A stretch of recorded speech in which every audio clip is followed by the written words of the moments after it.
Hello दोस्तों, नमस्कार। कैसे हैं आप लोग? I hope so. मैं आशा करता हूं कि आप सभी लोग अच्छे होंगे, स्वस्थ होंगे और इस कड़ाके के ठंड में गरम गरम चाय का लुत्फ उठा रहे होंगे और साथ ही साथ आपकी तैयारी बहुत ही जोश जुनून जज्बा के साथ आपकी पढ़ाई अच्छी तरीके से चल रही होगी, जिसका मैं उम्मीद करता हूं। दोस्तों, जैसा कि आप सभी लोग को पता है कि इस चैनल के माध्यम से आप सभी लोग को इंडियन पॉलिटी का क्लास, भारतीय राज्य व्यवस्था का क्लास एक सुचारू ढंग से जैसा कि होना चाहिए सेम उसी तरह से आप लोगों को इस चैनल के माध्यम से पढ़ाया जा रहा है। जैसा कि दोस्तों आप लोगों को पता है कि मैंने आपको बताया था कि जैसे ही कोई टॉपिक समाप्त होता है तो उससे जुड़े जितने भी महत्वपूर्ण क्वेश्चंस जो पूछे गए हैं और पूछे जाने की संभावना है, उन सारी क्वेश्चंस को आप लोगों को इस चैनल के माध्यम से अभ्यास कराया जाएगा। तो दोस्तों, मैं यहां पर अभी बताना चाहूंगा कि इस क्लास में जो आप लोगों को सिर्फ अभ्यास क्वेश्चंस प्रैक्टिस कराया जाएगा, ठीक है, जिसका क्वेश्चंस और आंसर बताया जाएगा। यहाँ पे 30 क्वेश्चंस इस सेट में आप लोगों को मैं बताऊंगा, ठीक है, जो क्वेश्चंस पूछा गया है। और जो ऐसा क्वेश्चन है, आप अपने नोट्स को, जो अगर मेरे प्रीवियस क्लास को अगर आप अटेंड किए होंगे तो पूरी की पूरी क्वेश्चंस, लगभग सारी क्वेश्चंस उसी नोट से आपको यहां पर देखने को मिलेगा, ठीक है। एक एक क्वेश्चंस को समझते हुए हम लोग आगे बढ़ेंगे, ठीक है दोस्तों। तो अगर आपकी इजाजत हो तो मैं बढ़ रहा हूं, इस क्लास को मैं शुरू करने जा रहा हूं। डन? तो रेडी हो जाइए और फिर बोलूंगा कि मेरे क्लास को नोट्स पक्का बना लेना, ठीक है। नोट्स बना लेना, बार बार सुन लेना। बहुत तगड़ा क्लास है, इंपॉर्टेंट क्लास है, ठीक है। और इस चाहे तो इसको आप नोट्स बना लेना या वीडियो को अपलोड करके सुन लेना, बार बार सुन लेना, सारी डाउट है क्लियर हो जाएगी। शुरू करें। लगभग 2 मिनट का समय मैंने ऐसे निकाल दिया आप लोगों को। चलिए शुरू करते हैं पहले क्वेश्चंस के साथ। जैसे देखिए, यहाँ पे जो क्वेश्चंस पूछा जाएगा वो संविधान से है, संविधान सभा से है और संविधान निर्माण से है। इन तीनों टॉपिक से आपको क्वेश्चंस और उसका आंसर यहाँ पे आपको देखने को मिलेगा। तो चलिए लेट्स स्टार्ट, शुरू करते हैं आज का पहला क्वेश्चन के साथ। और आज हमारा आज का पहला क्वेश्चन से, वो पहला क्वेश्चन है कि व्यापकता का सिद्धांत से कौन संबंधित रहा है।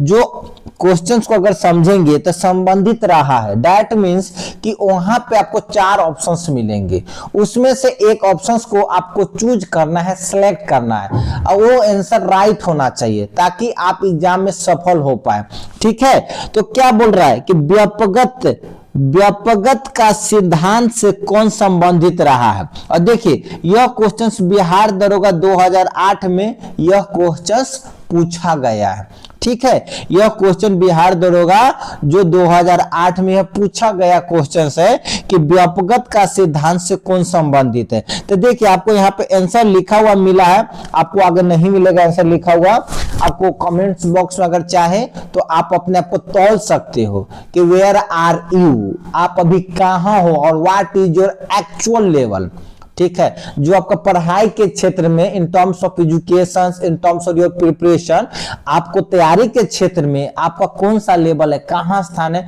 वो अपने आप को इस क्वेश्चन के माध्यम से भी जज कर सकते हैं। You have a golden opportunity to जज योरसेल्फ। आप खुद को जज करने का बहुत ही सुनहरा अवसर है, ठीक है। तो देखिए, व्यापकता का सिद्धांत से कौन संबंधित रहा है, ठीक है। तो व्यापकता के सिद्धांत से जो संबंधित रहा है, जो सही आंसर है वो है आपके लॉर्ड डलहौजी। कौन है? लॉर्ड डलहौजी। समझ में आ गया? इसको आपको जवाब भी मिल गया। देखिए, व्यापकता के सिद्धांत के आधार पर अनेक रियासतों को ब्रिटिश साम्राज्य में मिला लिया गया था। बहुत सारे ऐसे जो जगह था उसको क्या किया गया, ब्रिटिश साम्राज्य में मिला लिया गया। और व्यापकता के सिद्धांत को ही डॉक्ट्रिन ऑफ लैप्स बोला जाता है। क्या बोला जाता है?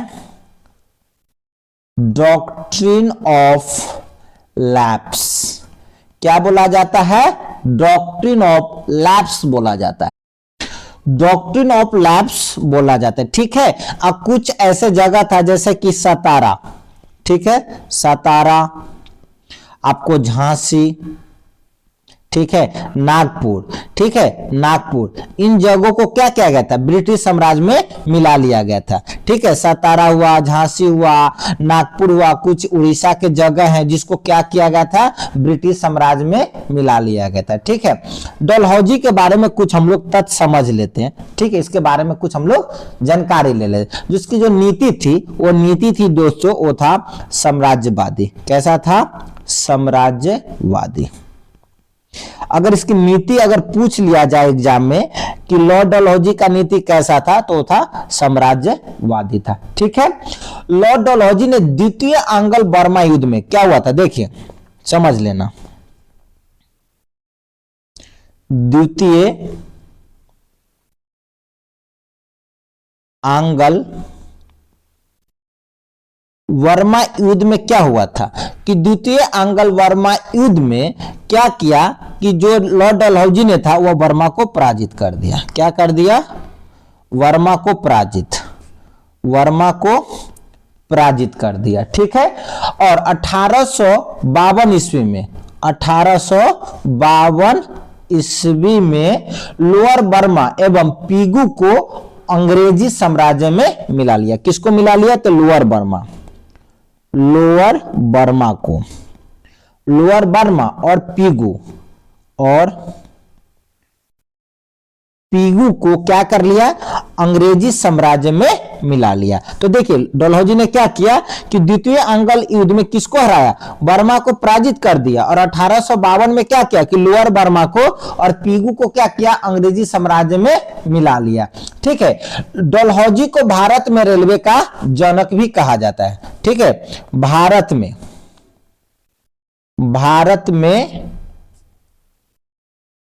रेलवे का जनक भी कहा जाता है, कहा जाता है। रेलवे का जनक कहा जाता है, तो किसको कहा जाता है? तो कहा जाता है आपको लॉर्ड डलहौजी को कहा जाता है। ठीक है, लॉर्ड डलहौजी को। और इसी के शासनकाल में भारत में पहली बार सर्वप्रथम 16 अप्रैल, कब? 16 अप्रैल 1853 में क्या हुआ था? 1853 ईस्वी को बंबई से थाने के बीच रेल चला, थाने के बीच। यह क्वेश्चन बहुत बार पूछा गया है, ऐसा नहीं कि पहली बार मैं बता रहा हूं और आप सुनकर यह आश्चर्यचकित होइएगा। नहीं महाराज, यह आश्चर्यचकित होने की बात नहीं है कि लॉर्ड डलहौजी के शासन काल में ही सर्वप्रथम 16 अप्रैल 1853 ईस्वी को जो रेल चला था वह किसके बीच चला था? तो बंबई और थाने के बीच चला था। और कितने किलोमीटर, अगर किलोमीटर की बात किया जाए तो वह 34 किलोमीटर, 34 किलोमीटर चला था। ठीक है, कब चला था? तो वह चला था 16 अप्रैल 16 अप्रैल ऑफ 1853। किसके रीजन में? तो लॉर्ड डलहौजी के रीजन में। ठीक है, इसीलिए भारत में रेलवे का जनक किसे कहा जाता है? तो वो कहा जाता है आपको लॉर्ड डलहौजी को कहा जाता है। यहां तक क्या आई होप कि आपको समझ में आ गया होगा। ठीक है, घबराने वाली बात नहीं है। मैं एक एक क्वेश्चन को जितना हो सके उसको मैं अच्छी तरीके से समझाऊंगा, फिर इस क्वेश्चन को रिपीट करके मैं आगे बढ़ जाऊंगा। ठीक है, कि व्यापकता का सिद्धांत से कौन संबंधित रहा है? सही जवाब लॉर्ड डलहौजी। ठीक है, व्यापकता का सिद्धांत को अंग्रेजी में कहा जाता है डॉक्ट्रिन ऑफ लैप्स कहा जाता है। ठीक है, डॉक्ट्रिन ऑफ लैप्स कहा जाता है। जैसे देखिए, आपको सतारा है, आपको झांसी है, नागपुर है, ठीक है, नागपुर है, उदयपुर है। देखिए, मैं आपको दो चार और लिख देता हूं। उदयपुर है, ठीक है, उदयपुर है, उसके बाद बघाट है, बघाट जो कि कहां पे है, हिमाचल प्रदेश में। इन सभी जगहों को क्या किया गया था कि डॉक्ट्रिन ऑफ लैप्स के तहत इन सारी जगहों को ब्रिटिश साम्राज्य में मिला लिया गया था। अगर लॉर्ड डलहौजी की नीति की बात करेगा दोस्तों, तो उसका नीति था साम्राज्यवादी नीति। कौन सा नीति था? साम्राज्यवादी नीति। ठीक है, देखिए द्वितीय आंग्ल बर्मा युद्ध में कौन पराजित हुआ? तो पराजित हुआ था बर्मा पराजित हुआ। किसके द्वारा हुआ? तो लॉर्ड डलहौजी ने इसको पराजित किया। और हुआ क्या इसमें कि लोअर बर्मा और पीगू को अंग्रेजी साम्राज्य के साथ मिला लिया गया। आगे बढ़ते बढ़ते आपने पहुंचा कि भारत में रेलवे का जनक कहा जाता है, तो किसे कहा जाता है? तो लॉर्ड डलहौजी को कहा जाता है। समझ में आ गया। और सर्वप्रथम पहली बार 16 अप्रैल 1853 को 16 अप्रैल 1853 ईस्वी को बंबई से थाने के बीच रेल चला था। कितने किलोमीटर की बात करेगा? तो वह था आपको 34 किलोमीटर। कितना किलोमीटर? 34 किलोमीटर। ठीक है, दूसरा क्वेश्चन की ओर बढ़ते हैं। सेकेंड क्वेश्चन क्या कहता है? सेकेंड क्वेश्चन आपको यह कह रहा है कि भारत का प्रथम वायसराय कौन था? भारत का प्रथम वायसराय कौन था? देखिए यह भी क्वेश्चन 2008 में बिहार दरोगा में पूछा गया। जितना भी क्वेश्चन है पूछा गया क्वेश्चन है, ठीक है, और आपको नोट्स में मिलेगा। क्योंकि वही कंटेंट आपको जो पढ़ेंगे अच्छी तरीके से, अगर आप पढ़ेंगे तो क्या होगा, ये सारी आपको जो कंटेंट यहां से मिल रहा है वो आपके परीक्षा में बहुत ही हेल्पफुल होगा, बहुत ही मदद करेगा। ठीक है, तो दूसरा क्वेश्चन क्या है? सेकेंड क्वेश्चन कर रहा है कि भारत का प्रथम वायसराय कौन था? तो भारत का प्रथम वायसराय कौन था आपको पता होगा। ठीक है, तो इसको वीडियो को पॉज करके और आप लोग कमेंट बॉक्स में इसका आंसर लिख सकते हैं। ठीक है, तो इसका जो सही जवाब है वो है आपके लॉर्ड कैनिंग। कौन है? क्या है? Lord Canning. Lord Canning. ठीक है, कि भारत का प्रथम वायसराय कौन है? तो लॉर्ड कैनिंग। समझ में आ गया। चलो, बंगाल का प्रथम गवर्नर जनरल कौन था? अगर पूछ लिया जाए कि बंगाल का प्रथम गवर्नर जनरल, तो वो थे आपके वारेन हेस्टिंग्स। Warren Hastings. ठीक है, वारेन हेस्टिंग्स बंगाल का प्रथम गवर्नर जनरल। बंगाल का प्रथम गवर्नर जनरल कौन था? वारेन हेस्टिंग्स था। भारत का प्रथम वायसराय कौन था? लॉर्ड कैनिंग था। हो गया। आगे बढ़ते हैं, और यह क्वेश्चन क्या कर रहा है कि कौन 1923 में बनी स्वराज पार्टी के संस्थापक नेता थे? अब देखिए, अगर इस क्वेश्चन को समझेंगे तो आपको एक जवाब भी मिल जाएगा। कौन 1923 में बनी स्वराज पार्टी के संस्थापक थे? यानी स्वराज पार्टी के संस्थापक कौन थे, यह तो पूछ रहा है। और यहीं पे आपको क्या क्या मिला कि स्वराज पार्टी की जो स्थापना हुआ था वो हुआ था आपका 1923 ईस्वी में। समझ में आ गया। यानी एक जवाब हासिल करने के साथ साथ आपको वहां पे दो जवाब मिल रहा है, दो से भी ज्यादा आपको देखने को मिलेगा। समझ में आ गया। तो देखिए इनके संस्थापक कौन थे? तो संस्थापक थे दोस्तों वो थे मोतीलाल नेहरू। कौन थे? मोतीलाल नेहरू। मोतीलाल नेहरू जो थे वह स्वराज पार्टी के संस्थापक थे। स्वराज पार्टी की स्थापना कब हुआ था? 1923 ईस्वी में हुआ था। डन। आगे बढ़े। आई होप सो कि आपको समझ में आ रहा होगा।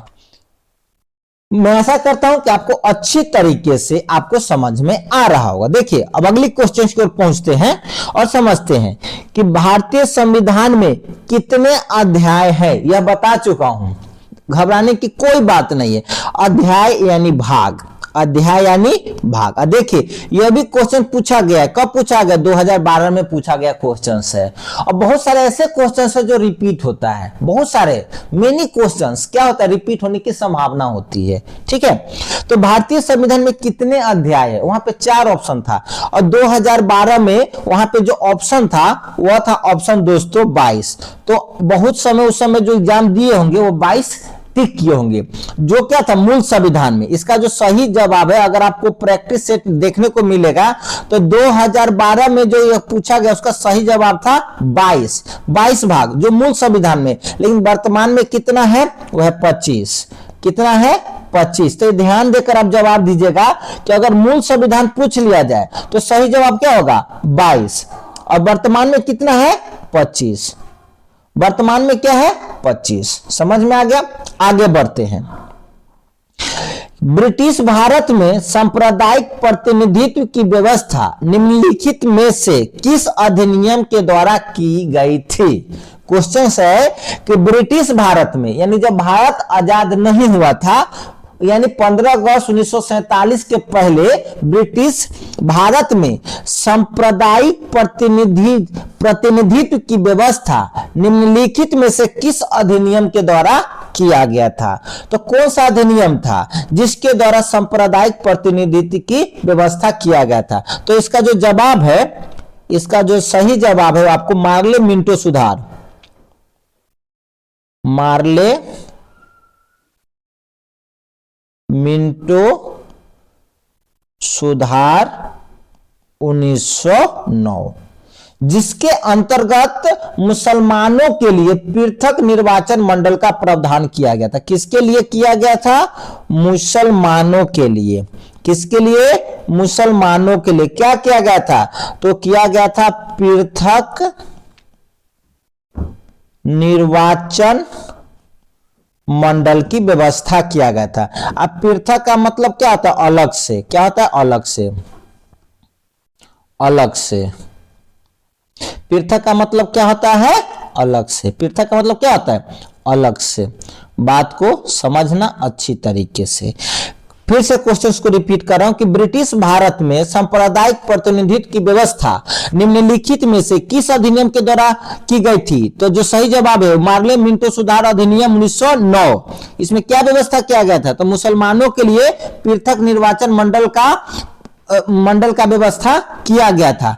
पृथक का मतलब क्या होता है, अलग से। समझ में आ गया, अलग से। ठीक है। अब देखो आगे क्वेश्चंस को देखते हैं और समझते हैं। नेक्स्ट क्वेश्चन क्या कर रहा है कि निम्नलिखित में से किस एक अधिनियम द्वारा भारत में संघीय न्यायालय की स्थापना की गई थी। तो देखिए यहाँ क्वेश्चन, संघीय न्यायालय की स्थापना किस अधिनियम के द्वारा किया गया था। बस एक सिंपल सा क्वेश्चन है कि संघीय न्यायालय की स्थापना की गई थी, किस अधिनियम के द्वारा किया गया था। तो वह था जो अधिनियम जो था दोस्तों, वह था आपको अधिनियम 1900, भारत सरकार अधिनियम 1935। कोई क्या था, भारत सरकार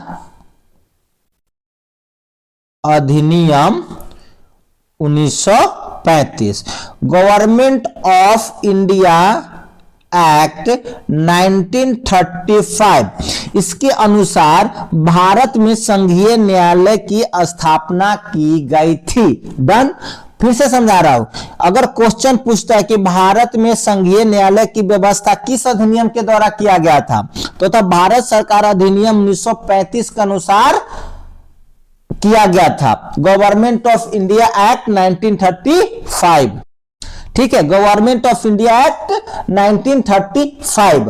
और भारत में संघीय न्यायालय की स्थापना कब हुआ था, तो स्थापना हुआ था 1 अक्टूबर 1937।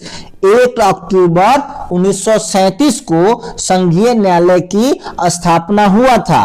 और अधिनियम पूछेगा तो अधिनियम है 1935, गवर्नमेंट ऑफ इंडिया एक्ट 1935। कब हुआ था, तो it was established on 1 October of 1937। Done. आगे बढ़ते हैं, नेक्स्ट क्वेश्चन की ओर बढ़ते हैं। ठीक है, देखिए इसी से जुड़ा हुआ है, फिर अलग अलग घुमा के क्वेश्चंस अलग अलग जगह पे पूछा गया है। तो क्या कहता है कि भारत का संघीय न्यायालय निम्नलिखित में से किस वर्ष में स्थापित किया गया था। अभी जस्ट आपको मैं बताया हूं कि भारत में संघीय न्यायालय निम्नलिखित में से किस वर्ष स्थापित किया गया था, तो है 1935। इसका जो सही जवाब, 1937। सही जवाब क्या है, 1935। 1937। और किस अधिनियम के द्वारा? तो अधिनियम कौन सा है, एक्ट कौन सा है? तो है government of India act 1935। Done. 1935 की जो संघीय न्यायालय का जो व्यवस्था किया गया था वो गवर्नमेंट ऑफ इंडिया एक्ट 1935 के द्वारा। अब कब किया गया था? तो 1937 में किया गया था। समझ में आ गया? आगे बढ़ते हैं। केंद्र में द्वैध शासन किस अधिनियम के अंतर्गत स्थापित किया गया था? ठीक है, केंद्र में द्वैध शासन किस अधिनियम के अंतर्गत स्थापित किया गया था? इसका सही जवाब क्या है? तो इसका सही जवाब है दोस्तों, वो है आपका भारत सरकार अधिनियम 1935। भारत सरकार अधिनियम 1935 के तहत केंद्र में द्वैध शासन की व्यवस्था किया गया था। फिर से मैं समझा रहा हूं कि भारत सरकार अधिनियम 1935 के तहत केंद्र में द्वैध शासन की व्यवस्था किया गया था। दोस्तों, यह क्लास लगभग 20 मिनट का समाप्त हो चुका है। जो भी स्टूडेंट या जो भी व्यक्ति, चाहे ओल्ड हो चाहे न्यू सब्सक्राइबर हो, ओल्ड सब्सक्राइबर हो, जो यहां तक बने होंगे, मैं आपको फिर से बताना चाहूंगा, क्लास को पूरे सुनो, अच्छे से नोट्स बनाओ और सुनते रहो, लिखते रहो, पढ़ते रहो। क्योंकि सफलता हासिल करने के लिए पढ़ाई, मेहनत के अलावा और लगातार करने के अलावा कोई दूसरा ऑप्शन नहीं है। There is no any shortcut way from where you can achieve your goal, just you have to work hard. ठीक है, कंटिन्यूटी करना पड़ेगा, तब जाके you can get success in your goal. Done.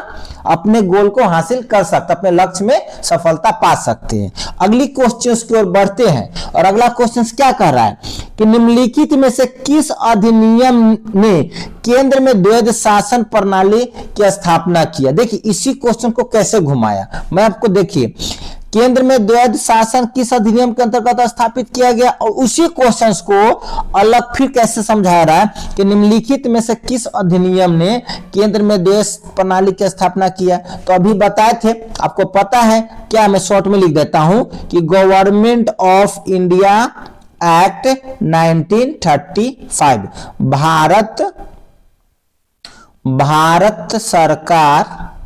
Bharat सरकार अधिनियम 1935। समझ में आ गया? आगे बढ़ते हैं, अगली क्वेश्चन की ओर बढ़ते हैं। अगला क्वेश्चन क्या कर रहा है कि भारत के लिए संविधान की रचना हेतु संविधान सभा का विचार निम्नलिखित में से सर्वप्रथम किसने प्रस्तुत किया?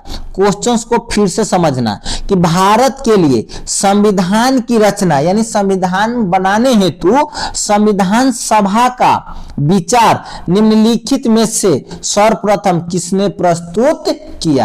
तो इसका सही जवाब क्या है? समझो कि किसने दिया था। तो सबसे पहले जो इसका जवाब है इसका सब जवाब बता देता हूं, वो है स्वराज पार्टी। कौन है? स्वराज पार्टी ने। स्वराज पार्टी ने कब दिया था? तो 1934 में। कब दिया था? 1934 ईस्वी में। समझ में आ गया कि संविधान सभा का विचार किसने दिया था? तो स्वराज पार्टी ने। किसके लिए? तो संविधान की रचना हेतु, संविधान बनाने हेतु संविधान सभा का निर्माण के लिए स्वराज पार्टी ने सबसे पहले प्रस्तुत किया था 1934 ईस्वी में। आज स्वराज पार्टी के संस्थापक कौन थे? आपको बताया था थोड़ी देर पहले, वो है मोतीलाल नेहरू। मोतीलाल नेहरू। समझ में आ गया? आपको फिर से बता रहा हूं कि संविधान सभा के द्वारा ही संविधान निर्माण किया गया। तो संविधान का निर्माण किसके द्वारा किया गया है? तो संविधान सभा के द्वारा किया गया। ठीक है, आगे बढ़ते हैं। कैबिनेट मिशन योजना के अंतर्गत संविधान निर्मात्री यानी संविधान निर्माणे वाला परिषद में प्रत्येक प्रांत को आवंटित सदस्य संख्या निर्धारित करने के लिए एक प्रतिनिधि कितनी जनसंख्या के अनुपात में था? आपको मैं बता चुका हूं, अगर आप नोट्स को देखेंगे तो आप इसका जवाब मिल जाएगा। दोस्तों वो था 10 लाख। ठीक है, 10 लाख व्यक्ति के लिए एक प्रतिनिधि था। व्यवस्था कितने लिए किया गया था? 10 लाख पर एक प्रतिनिधित्व का चुनाव होगा, ठीक है। और किसके द्वारा? तो कैबिनेट मिशन योजना के अंतर्गत। किसके लिए? तो संविधान निर्माण के लिए। संविधान निर्माण के लिए एक व्यक्ति को चुनना था, उस कितने जनसंख्या पे? तो 10 लाख पे, ठीक है। समझ में आ गया? आगे बढ़ते हैं हम। समझ में आ गया, ठीक है। और कैबिनेट मिशन वर्ष 1946 में भारत आया था। अगर यह पूछ ले कि कैबिनेट मिशन भारत में कब आया था, तो आया था 1946 ईस्वी में। कब आया था? 1946 ईस्वी। कौन आया था? तो कैबिनेट मिशन। Cabinet mission. देखो, अगर मेरी क्लास में कोई आपको समस्या हो रहा होगा तो आप कमेंट बॉक्स में लिख सकते हैं। आपको सुझाव देना चाहिए। जब आप अपने लक्ष्य को हासिल भी करेंगे तो वहां भी आपको किसी के ऊपर जज करना पड़ेगा, एनालिसिस करना पड़ेगा। तो आप मेरी क्लास को एनालिसिस कीजिए और राइट इन कमेंट बॉक्स कि what is your opinion regarding this class. अगर कुछ करेक्शन है, चेंज करने की जरूरत है, तो I will try to do my best. मैं अच्छी करने की पूरी कोशिश करूंगा। समझ में आ गया? अगली क्वेश्चन की ओर प्रस्थान करते हैं, ठीक है। अगला क्वेश्चन क्या कहता है कि संविधान सभा के गठन किया गया था। तो देखिए, संविधान सभा का गठन किसके द्वारा किया गया था? अभी थोड़ी देर पहले बताया था, तो कैबिनेट मिशन के द्वारा किया गया था। किसके द्वारा किया गया था? कैबिनेट मिशन के द्वारा, कैबिनेट मिशन योजना के तहत, ठीक है। वही हुआ कैबिनेट मिशन योजना 1946 के अंतर्गत। समझ में आ गया? तो देखो, कैबिनेट मिशन, सी यानी कैबिनेट मिशन, इससे क्या बना? संविधान सभा बना। संविधान सभा बना। ए से संविधान, ए से सभा, संविधान सभा बना। फिर क्या बना? भारत का संविधान। भारत का संविधान। बी से भारत, ए से भारत का संविधान। तो कैबिनेट मिशन की अनुशंसा पर क्या बना? संविधान सभा। उसकी अनुशंसा पर क्या बना? माने उसकी संविधान सभा के द्वारा क्या बना? भारत का संविधान बना। देखो, समझ में आ गया? चलिए आगे बढ़ते हैं, अगली क्वेश्चन को पढ़ते हैं। अगला क्वेश्चन क्या कर रहा है कि 1946 में निर्मित अंतरिम सरकार में कार्यपालिका परिषद के उपसभापति थे, यानी कौन थे? 1946 में निर्मित यानी बना अंतिम सरकार में कार्यपालिका परिषद के उपसभापति कौन थे? इसका जवाब पूछ रहा है। तो उपसभापति थे जवाहरलाल नेहरू। कौन थे? जवाहरलाल नेहरू। इस क्वेश्चन का सही जवाब है जवाहरलाल नेहरू, ठीक है। अगला क्वेश्चन को देखते हैं। प्रथम अंतरिम राष्ट्रीय सरकार की घोषणा की गई थी। समझना, प्रथम अंतरिम राष्ट्रीय सरकार की घोषणा की गई थी। इसका सही जवाब क्या है? वो है 24 अगस्त 1946 ईस्वी को। 24 अगस्त 1946 को। तो अंतरिम राष्ट्रीय सरकार की घोषणा कब की गई थी? 24 अगस्त 1946 ईस्वी को। आगे बढ़ते हैं। डॉक्टर राजेंद्र प्रसाद के कार्यभार संभालने से पहले संविधान सभा के अस्थायी सभापति कौन थे? क्वेश्चन है कि डॉक्टर राजेंद्र प्रसाद के कार्यभार संभालने से पहले संविधान सभा के अस्थायी अध्यक्ष कौन थे? बताओ इसका सही जवाब। कोई भी व्यक्ति दे सकता है, बताइए कौन थे? तो इसका था सी राजगोपालचारी। सी राजगोपालचारी। कौन थे? सी राजगोपालचारी। समझ में आ गया? आगे बढ़ते हैं। अगला क्वेश्चन क्या करा कि संविधान सभा के चुने हुए अस्थायी अध्यक्ष कौन थे? तो संविधान सभा के अस्थायी अध्यक्ष कौन थे? तो थे डॉक्टर राजेंद्र प्रसाद। कौन थे? डॉक्टर राजेंद्र प्रसाद। डॉक्टर राजेंद्र प्रसाद की संविधान सभा के चुने हुए अस्थायी अध्यक्ष कौन थे? डॉक्टर राजेंद्र प्रसाद। कब चुना गया था? तो देखिए 9 का पहला हुआ था और 11 दिसंबर को दूसरा। तो 11 दिसंबर 1946 1946 ईस्वी को। पहला कब हुआ था? 9 दिसंबर 1946 को। तो डॉक्टर राजेंद्र प्रसाद को कब चुना गया था? 11 दिसंबर 1946 ईस्वी को चुना गया था। ठीक है, आगे बढ़ते हैं कि स्वतंत्र भारत की संविधान सभा के अध्यक्ष कौन थे? स्वतंत्र भारत की संविधान सभा के अध्यक्ष कौन थे? इसका सही जवाब क्या है? तो इसका सही जवाब है डॉक्टर राजेंद्र प्रसाद। कौन थे? डॉक्टर राजेंद्र प्रसाद। कौन थे? डॉक्टर राजेंद्र प्रसाद थे। ठीक है, डॉक्टर राजेंद्र प्रसाद स्वतंत्र भारत की संविधान सभा के अध्यक्ष थे। समझ में आ गया? आगे बढ़ते हैं। संविधान सभा के प्रथम मनोनीत उपसभापति कौन थे? संविधान सभा के प्रथम मनोनीत यानी चुना गया मनोनीत उपसभापति कौन थे? तो थे फ्रैंक एंथोनी। कौन थे? Frank Anthony. फ्रैंक एंथोनी थे। ठीक है, फ्रैंक एंथोनी संविधान सभा के प्रथम मनोनीत उपसभापति थे। ठीक है, उपसभापति थे। और इनको जो चुना गया था वो चुना गया था 9 दिसंबर को। कब चुना गया था? 9 दिसंबर 1946 ईस्वी को। किसके द्वारा चुना गया था? तो चुना गया था सच्चिदानंद सिन्हा के द्वारा। सच्चिदानंद सिन्हा के द्वारा। और सच्चिदानंद सिन्हा कौन थे? तो वह संविधान सभा के प्रथम अस्थायी अध्यक्ष थे। ठीक है, और इससे पहले जो क्या था, H.C. मुखर्जी संविधान सभा के पहले अस्थायी उपाध्यक्ष थे। H.C. Banerjee, H.C. Mukherjee, sorry, H.C. Mukherjee, H.C. Mukherjee संविधान सभा के पहले अस्थायी उपाध्यक्ष थे। समझ में आ गया?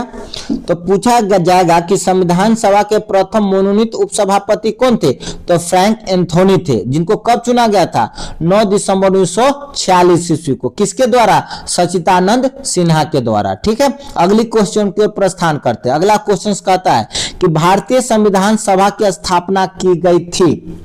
भारतीय संविधान सभा की स्थापना की गई थी तो कब किया गया था? इसका जो सही जवाब है वह 1946। कब है? 1946। अगर दिनांक पूछेगा तो कब बताइएगा? 9 दिसंबर 1946 ईस्वी को। ठीक है, दूसरा बैठक हुआ था आपको 11 दिसंबर 1946 ईस्वी को। इसी में ही डॉक्टर राजेंद्र प्रसाद को अस्थायी अध्यक्ष के रूप में चुना गया था, जबकि 9 दिसंबर 1946 को डॉक्टर सच्चिदानंद सिन्हा साहब अस्थायी अध्यक्ष के रूप में चुना गया था। ठीक है, आगे बढ़ते हैं। अगला क्वेश्चन है कि जवाहरलाल नेहरू ने भारत की संविधान सभा की किस बैठक में उद्देश्य प्रस्ताव रखा था? उद्देश्य प्रस्ताव। और यही जो दोस्तों उद्देश्य प्रस्ताव है ना, वह भारत का आज का प्रस्तावना का रूप लिया। जो उद्देश्य प्रस्ताव जो संविधान सभा में जवाहरलाल नेहरू के द्वारा प्रस्तुत किया गया था, यही उद्देश्य प्रस्ताव आज भारत का प्रस्तावना का रूप ले चुका है। ठीक है, तो जवाहरलाल नेहरू ने भारत की संविधान सभा के किस बैठक में उद्देश्य प्रस्ताव रखा था? तो इसका जो सही जवाब है दोस्तों वह है पांचवी बैठक में। किसमें? 5वीं बैठक में। समझ में आ गया? चलो आगे बढ़ते अगला क्वेश्चन की ओर। नेहरू ने संविधान सभा में उद्देश्य प्रस्ताव कब प्रस्तुत किया था? नेहरू ने संविधान सभा में उद्देश्य प्रस्ताव कब प्रस्तुत किया था? दिनांक पूछ रहा है तो है आपका 13, सही से लिख देता हूं, घबराना मत,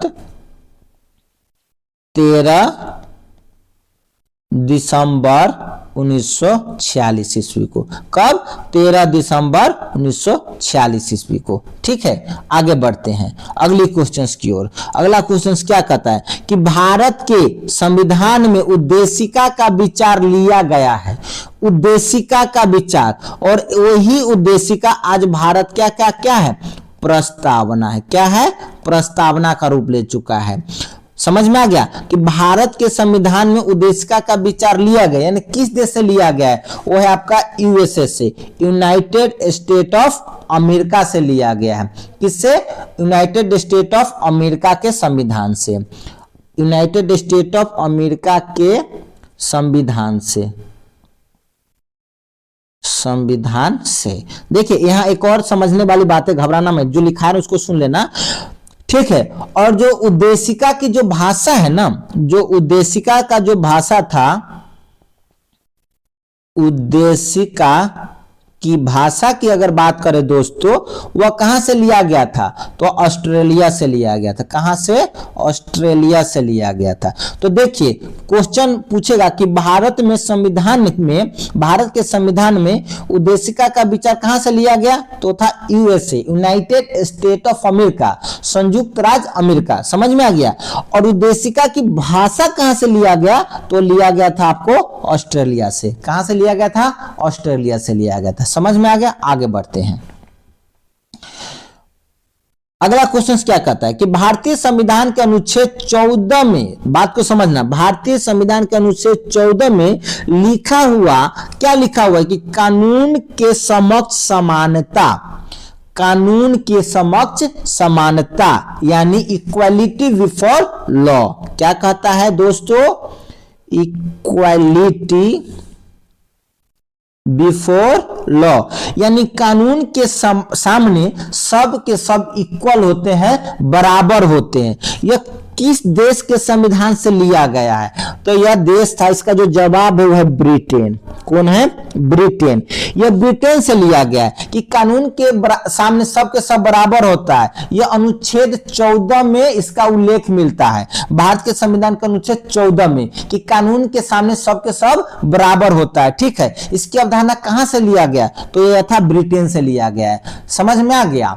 रूल ऑफ लॉ यानी विधि का शासन। ठीक है, विधि का शासन, सबके सब कानून के सामने क्या है? बराबर है। चाहे कोई अमीर हो, चाहे कोई गरीब हो, चाहे मिडिल क्लास हो, everybody is equal in front of, before of law. समझ में आ गया। आगे बढ़ते हैं।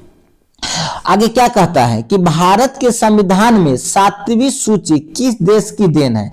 यानी समवर्ती सूची किस देश की देन है? यानी समवर्ती सूची कहां से लिया गया है? किस देश से लिया गया है? तो लिया गया है ऑस्ट्रेलिया से। कहां से लिया गया है? ऑस्ट्रेलिया से लिया गया है। ठीक है, यानी जो समवर्ती सूची है वो कहां से लिया गया है? ऑस्ट्रेलिया से लिया गया है। जो समवर्ती सूची भारत के कौन सी अनुसूची में शामिल है? तो है 7वीं अनुसूची में।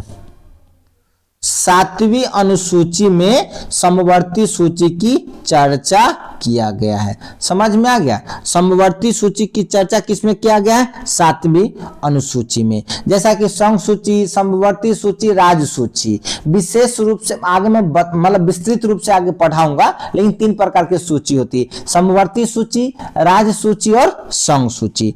ठीक है, संघ सूची जिसमें केंद्र कानून बनाएगा, राज्य सूची जिसमें राज्य बनाएगा, और समवर्ती सूची यानी दोनों मिलकर बनाएगा। अगर किसी प्रकार की डिस्प्यूट हो गई तो संघ का जो कानून है वो उसको वरीयतम यानी वरीयता दिया जाएगा। ठीक है, आगे बढ़ते हैं कि भारतीय संविधान में राज्य के नीति निर्देशक तत्वों की संकल्पना किस देश के संविधान पर आधारित है?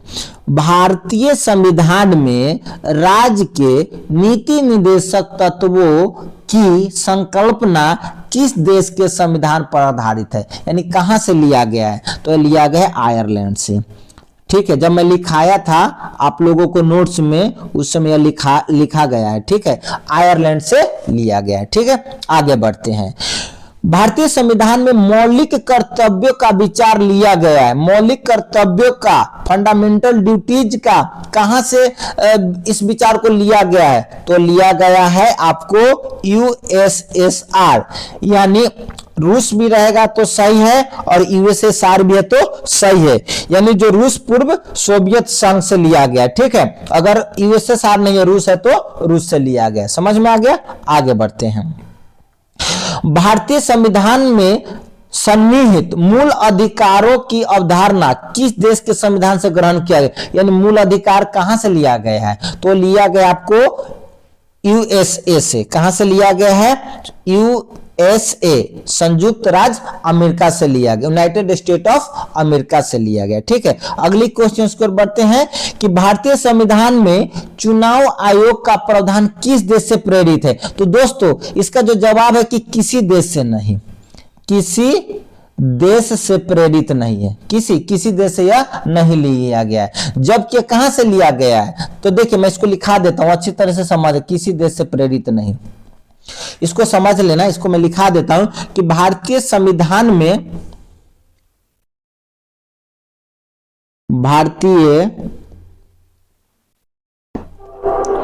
भारतीय संविधान में चुनाव आयोग की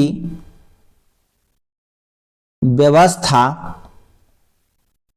करने संबंधी